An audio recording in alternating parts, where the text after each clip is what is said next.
ડિંડોલીમાં અસામાજિક તત્વોએ ખુલ્લેઆમ ગુંડાગર્દી પર ઉતરી તલવાર જેવા ઘાતક હથિયારો લઈ ટપોરીઓ વાણંદની દુકાનમાં ઘૂસી જઈ તોડફોડ કરી ભાગી ગયા હતા. આવા તત્વોને સ્થાનિક પોલીસનું પીઠબળ મળતું હોવાથી બેફામ બની ગયા છે.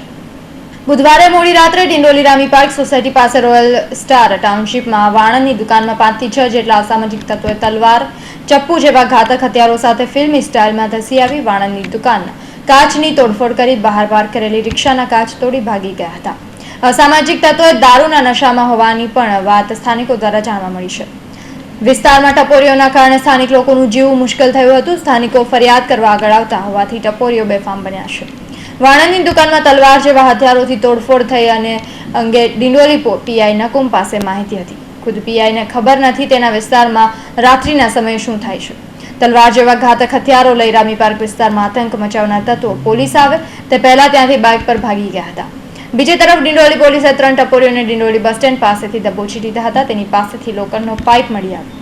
મોડી રાત્રે ત્રણેયની પોલીસે પૂછપરછ શરૂ કરી. જોકે સમગ્ર ઘટનામાં રસ્તા પર લાગેલા કેમેરાથી આરોપીઓની ઓળખ થઈ હતી. Bureau report, Hind TV news, Surat.